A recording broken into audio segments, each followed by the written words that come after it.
Kaya ko sinasabing gusto ko ang prangka kasi yung tanong natin na how to handle stress at work, I believe that stress must be overcome. It must not be handled.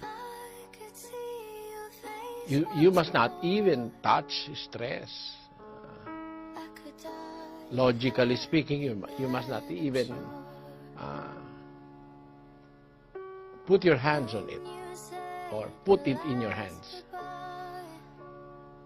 Doon sa tanong na ano ang pinaka-epektibong paraan upang malunasan ang mga suliranin sa buhay, naniniwala ako na hindi maiiwasan ng mga suliranin sa buhay.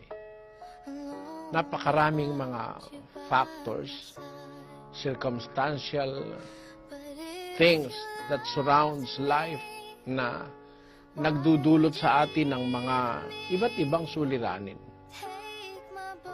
Physically, emotionally, economically, mentally. Napakaraming suliraning that besets human life on earth now.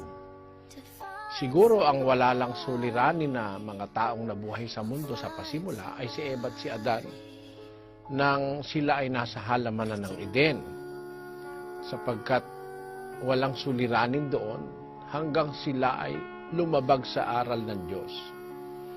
Siguro yun lang ang point of history na po pwede nating masabi na mayroong dalawang human being na walang suliranin, pero afterwards na sila ay lumabag, nagkaroon na sila ng maraming suliranin sa buhay. At yun ay nagpapatuloy hanggang sa ating panahon. Yung suliranin o problema, hindi po yan naiiwasan, mga kapatid. Laging nandyan yan nakaabang. Along the way, you will meet some problems in life. But ano ang pinaka-epektibong paraan para ma-overcome ito, pati ang stress? Stress is defined in the dictionary as anxiety or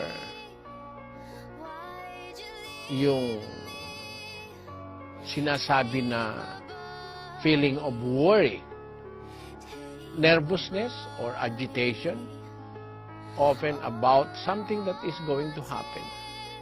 So sometimes stress is defined as a mental strain on a person because of the pressure of work. Yan ang mga sinasabi ng diksyonaryo ng tao tungkol sa salitang stress.